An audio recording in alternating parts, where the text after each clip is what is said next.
19h, merci de nous rejoindre sur Al24 News. Madame, monsieur, bonsoir. À la une de l'actualité. Tenue ce samedi à l'APN d'une séance plénière consacrée à la présentation et au débat de la proposition de loi portant criminalisation de la colonisation française en Algérie.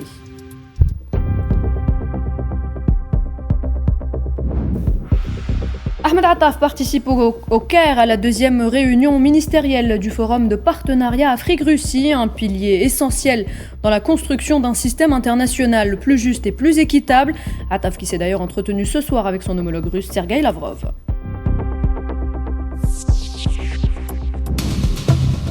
L'Algérie, une fois de plus aux côtés du Sahara occidental. Depuis l'ONU, Ammar Benjama affirme que priver le peuple sahraoui de son droit à l'autodétermination et à l'indépendance constitue un recul dans l'histoire de l'humanité. L'entité sioniste poursuit son génocide à Raza et alourdit une fois de plus le bilan des victimes, 70 925 martyrs depuis le 7 octobre 2023.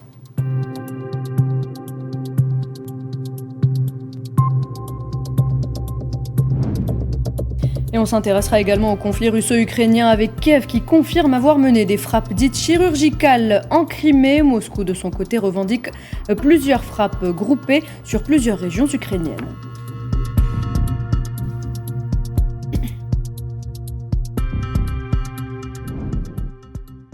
Bienvenue à vous. Si vous venez de nous rejoindre, on entame cette édition avec les travaux de la séance plénière consacrée au débat sur la proposition de loi criminalisant la colonisation française en Algérie qui se sont tenus ce samedi à l'Assemblée populaire nationale. Cette loi ne se limite pas à être un simple texte législatif, mais constitue un moment de prise de conscience et de fidélité, une étape charnière dans le parcours de l'Algérie moderne où l'État renouvelle à travers son institution législative son engagement envers la mémoire nationale. Le projet de cette proposition, structurée en 5 chapitres comprenant 27 articles, s'appuie sur les principes du droit international consacrant le droit des peuples à l'équité juridique et à la justice historique et à la fin de l'impunité, avec pour objectif d'établir les responsabilités et d'obtenir une reconnaissance et des excuses pour les crimes coloniaux commis comme préalable à toute réconciliation avec l'histoire dans le cadre de la préservation de la mémoire nationale.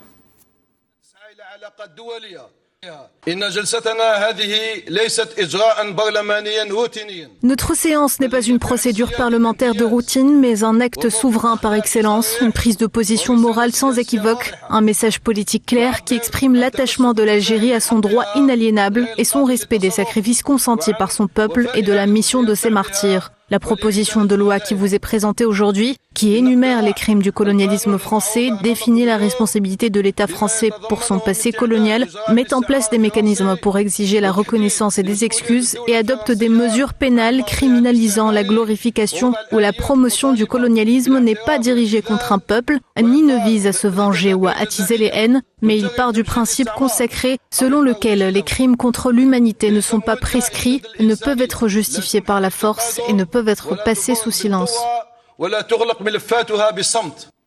Certains crimes commis à l'encontre du peuple algérien ont également été inclus dans la proposition de loi visant à criminaliser le colonialisme, mais ils ne couvrent pas nécessairement le crime de colonialisme dans sa dimension historique et philosophique qui a entraîné l'arrêt du développement de tout un peuple pendant 132 ans.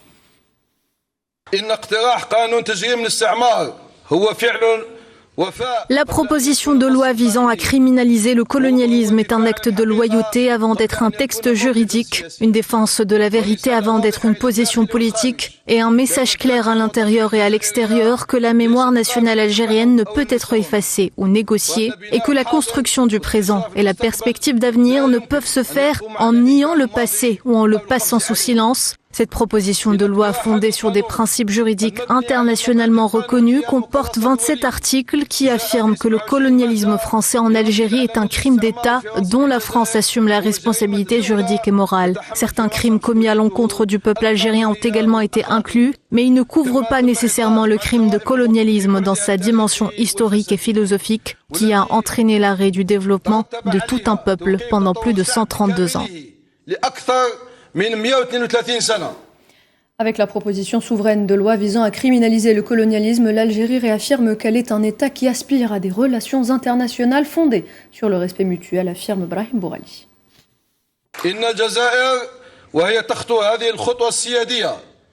En prenant cette mesure souveraine, l'Algérie réaffirme qu'elle est un État qui aspire à des relations internationales fondées sur le respect mutuel, l'égalité et la coopération, mais qui refuse dans le même temps toute tentative d'occultation des faits ou de négation des crimes, car une véritable réconciliation ne peut se construire que sur la reconnaissance, les excuses et la justice. En conclusion, la proposition de loi visant à criminaliser le colonialisme n'est pas tant tournée vers le passé qu'elle n'est un engagement envers l'avenir, une promesse que nous faisons aux générations futures, que l'Algérie restera fidèle à son histoire attachée à ses principes, défenseur de la dignité de son peuple et aspirant à un monde où règne la justice et la paix. Pour sa part, le ministre algérien des Moudjahidines et des ayants droit, Abdelmalek Tashrifta, a réaffirmé que l'Algérie était attachée à son droit souverain à préserver son histoire nationale et à défendre sa mémoire par tous les moyens et mécanismes. Lors de son discours prononcé lors de la session plénière de l'ANP, Tashrifta a estimé qu'un projet de loi visant à criminaliser la colonisation française en Algérie était une initiative qui reflétait une profonde conscience nationale à l'égard de la mémoire collective de la nation algérienne.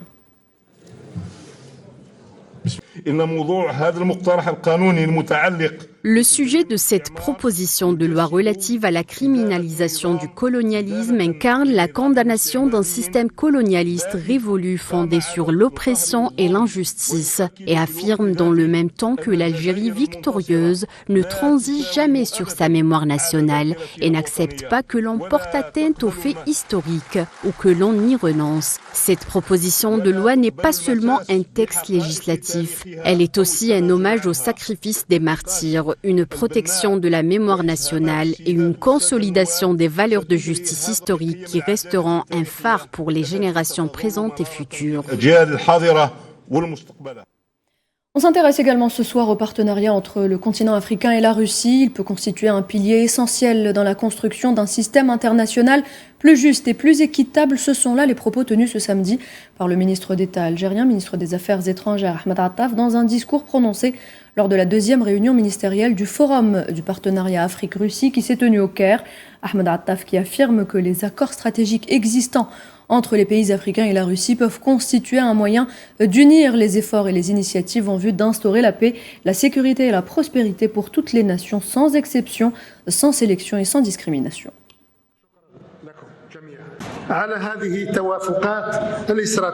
Sur la base des convergences stratégiques dans un monde marqué par le déclin des valeurs, le déséquilibre des forces et le relâchement des contrôles et des sanctions, l'Algérie estime que le partenariat Afrique-Russie a atteint un degré de maturité qui lui permet de contribuer de manière significative à la construction d'un système international plus juste et plus équitable. Un système fondé sur le droit international comme arbitre impartial devant lequel toutes les nations sont égales. Un système fondé sur le multilatéralisme, une approche participative qui n'exclut aucune nation, un système qui élève le statut de notre organisation internationale en tant qu'espace fédérateur pour apaiser les différends et unir les efforts et les initiatives en vue d'instaurer la paix, la sécurité et la prospérité pour toutes les nations, sans exception, sans sélection et sans discrimination.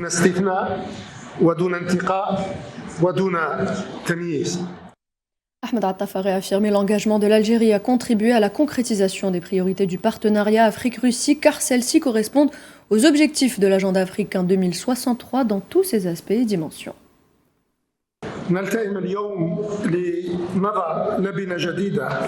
Nous sommes réunis aujourd'hui pour poser une nouvelle pierre dans l'édifice du partenariat Afrique-Russie. Ce partenariat dont nous sommes extrêmement fiers, nous attendons avec confiance et engagement l'exploration des perspectives d'avenir prometteuses. Je ne peux que réitérer ici l'engagement de l'Algérie à contribuer à la concrétisation des priorités qui ont constitué et continuent de constituer le cœur de ce partenariat, priorités qui correspondent en apparence et en substance aux objectifs de l'agenda 2063 de l'Afrique dans ses différentes dimensions, qu'elles soient politiques, sécuritaires, économiques ou sociales. Attaf qui a aussi souligné l'importance du consensus Afrique-Russie pour contribuer à l'achèvement du processus de décolonisation. Il a d'ailleurs annoncé le soutien de l'Algérie à l'idée d'instaurer une journée internationale de lutte contre le colonialisme à travers le monde et de le criminaliser sans ambiguïté. Sur le plan politique, nous soulignons tout d'abord l'importance de la convergence entre l'Afrique et la Russie pour contribuer à achever le processus de décolonisation, en particulier sur notre continent africain. L'Algérie, qui a accueilli au début du mois une conférence internationale visant à criminaliser l'impérialisme de manière juridiquement incontestable, soutient fermement l'idée d'instaurer une journée internationale de lutte contre ce phénomène odieux qui n'a sa place nulle part, ni dans le monde d'aujourd'hui, ni dans celui de demain.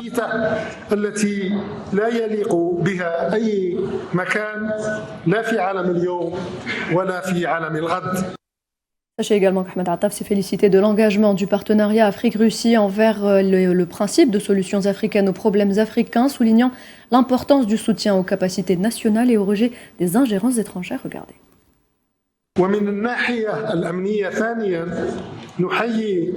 Sur le plan sécuritaire, nous saluons le renouvellement de l'engagement afro-russe en faveur du principe des solutions africaines aux problèmes africains, dans un contexte d'aggravation des menaces terroristes sur le continent et d'escalade des tensions, des crises et des conflits. Face à ces défis, notre partenariat doit avoir pour objectif de soutenir les capacités nationales, de rejeter les ingérences extérieures et de promouvoir les approches politiques et les solutions pacifiques.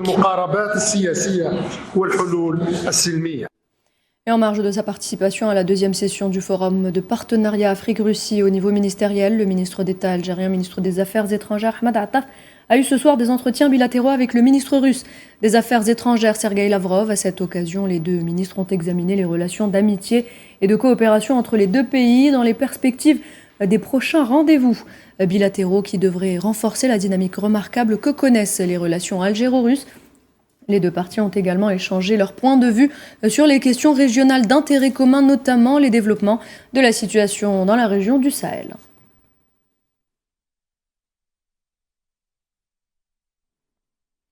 Et nous le disions en titre, le droit du peuple sahraoui à l'autodétermination a bénéficié d'un soutien international fort lors de la réunion publique de haut niveau organisée par l'Assemblée générale des Nations unies pour commémorer le 65e anniversaire de la déclaration sur l'octroi de l'indépendance aux pays et aux peuples colonisés. Plusieurs États ont réaffirmé le droit du peuple sahraoui à l'autodétermination, d'autant plus qu'il s'agit du droit inscrit dans la Charte des Nations unies, soulignant que les pratiques visant à le retarder sont contraires à l'esprit et à la lettre de la déclaration de 1960 et affaiblissent la crédibilité de l'organisation collective lorsqu'il est question de justice, d'égalité et de primauté du droit.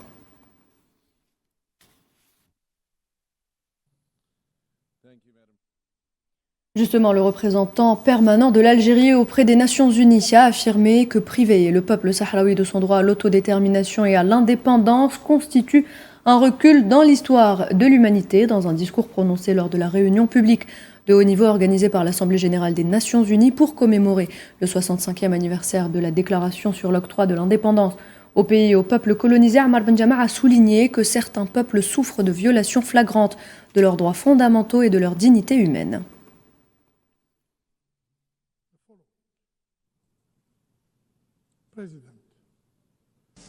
65 ans plus tard, certains peuples continuent à souffrir de graves violations de leurs droits fondamentaux et de leur dignité humaine.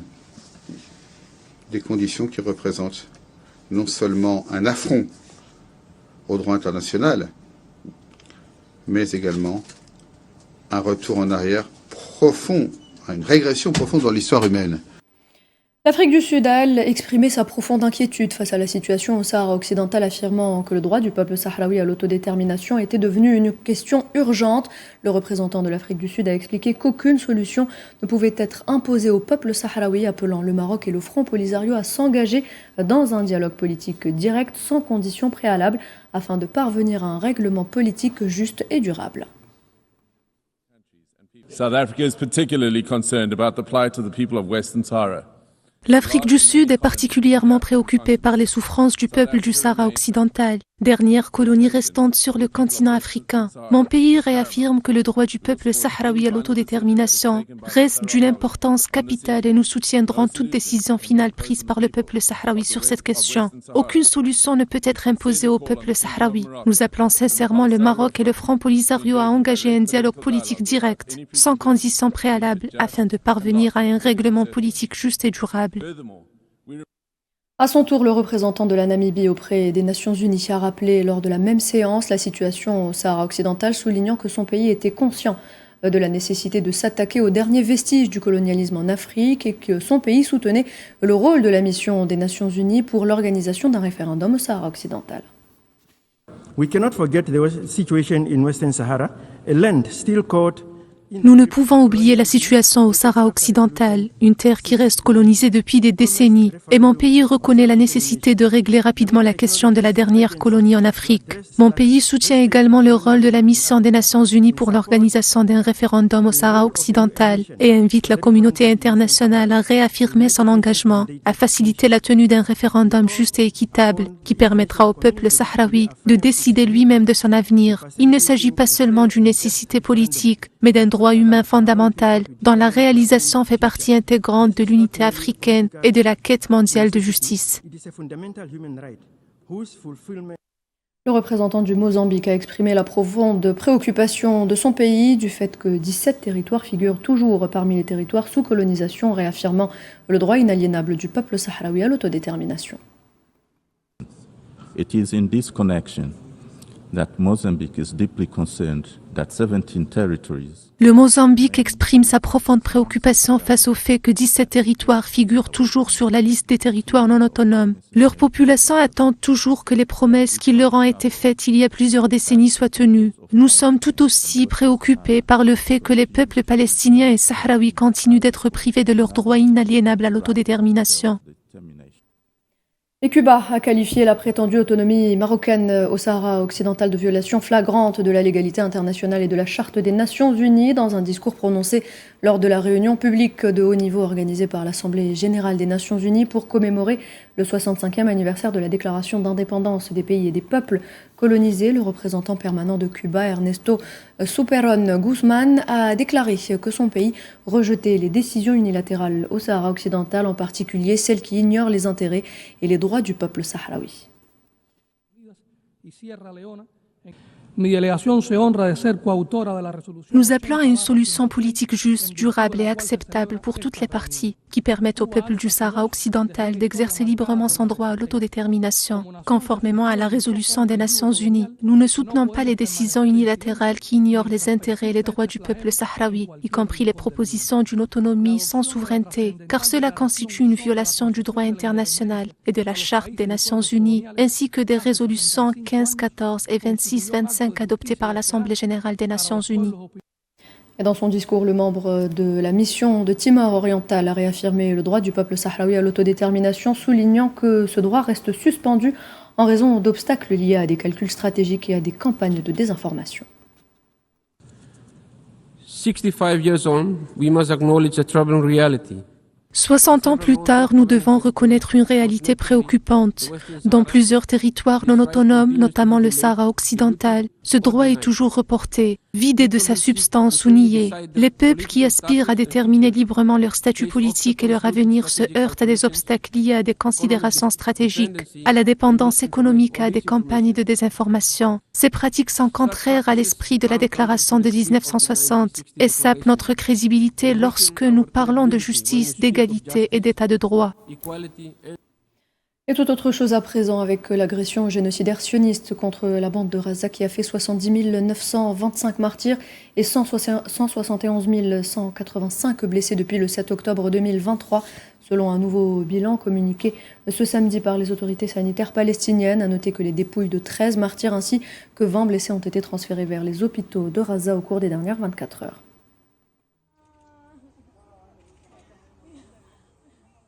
Sachez également que 5 Palestiniens tombés en martyrs lors d'une attaque sioniste contre une école abritant des personnes déplacées dans le quartier d'Atoufah, à l'est de la ville de Raza, ont été inhumés ce samedi. Le service palestinien des situations d'urgence indique dans un communiqué que la plupart des victimes sont des enfants et qu'un certain nombre de blessés ont été transférés vers les hôpitaux pour y être soignés. Avec ces 5 martyrs, le nombre de Palestiniens assassinés par des tirs et bombardements sionistes s'élève à 400 depuis le début du cessez-le-feu en octobre dernier.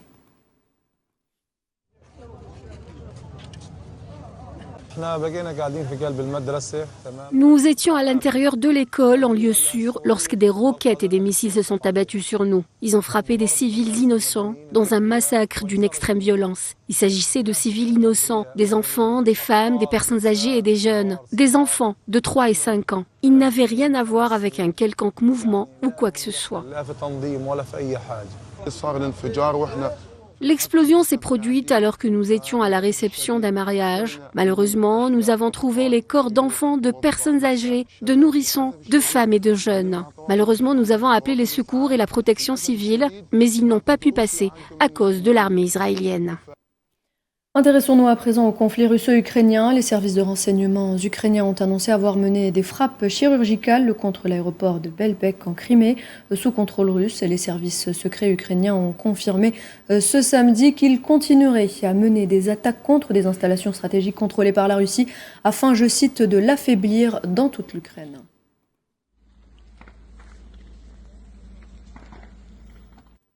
Les autorités ukrainiennes ont annoncé avoir attaqué une plateforme pétrolière russe appartenant à la société Lukoil et un navire de patrouille militaire près de la plateforme dans la mer Caspienne.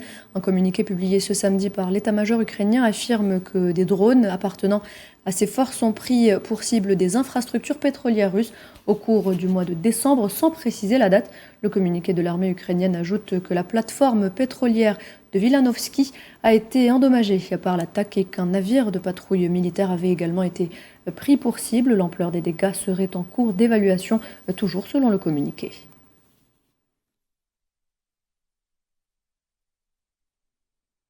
Le ministère russe de la Défense a indiqué de son côté dans son point de presse quotidien qu'au cours de la semaine écoulée, l'armée russe a mené une frappe de grande envergure complétée par 6 frappes à fragmentation à l'aide d'armes de haute précision, notamment des missiles hypersoniques Kinjal.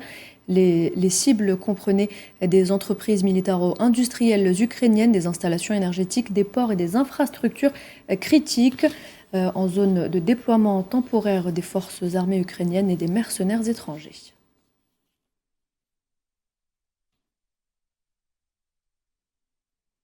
Le président ukrainien Volodymyr Zelensky affirme que Kiev ne laissera pas le président russe Vladimir Poutine contrôler les éventuelles élections présidentielles dans son pays. Dans un message publié ce samedi sur Telegram, Zelensky a qualifié la déclaration de Vladimir Poutine selon laquelle la Russie était prête à fournir des garanties de sécurité pour faciliter la tenue des élections présidentielles en Ukraine d'ingérence directe de Moscou dans les élections. Ce n'est pas à Poutine de décider quand et sous quel format auront lieu les élections en Ukraine, car ce sont des élections exclusivement ukrainiennes, pour le peuple d'Ukraine, pour les citoyens ukrainiens. Il n'est certainement pas citoyen d'Ukraine, donc il n'influencera certainement rien, y compris le résultat. Cela vaut particulièrement pour ceux qui votent, les citoyens ukrainiens qui se trouvent en Ukraine sur un territoire contrôlé par les Ukrainiens. Car ici, nous pouvons déjà garantir des élections justes et transparentes.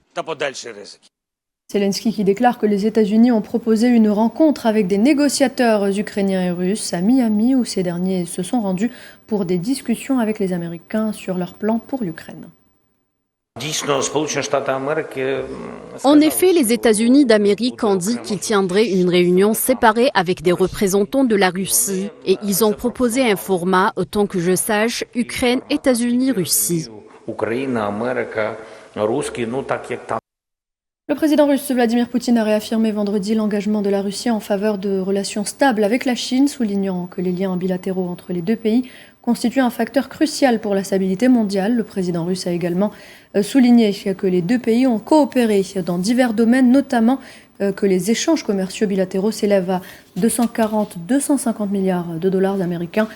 Poutine qui affirme se réjouir de la progression de la coopération russo-chinoise dans des domaines tels que la fabrication de haute technologie, la science et l'éducation, les échanges culturels et humanitaires, ainsi que l'exploration spatiale, qualifiant ces réalisations de reflets du haut niveau de confiance mutuelle entre les deux pays. Regardez.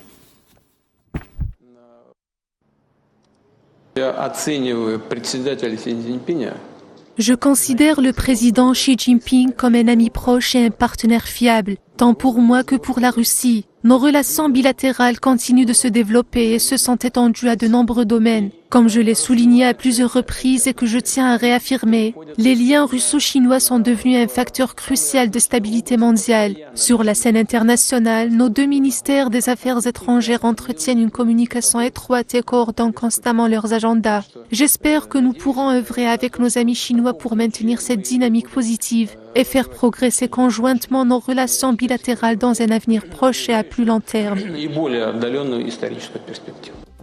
Et voilà, c'était là la dernière information de cette édition. Merci à vous de l'avoir suivi. Très bonne soirée.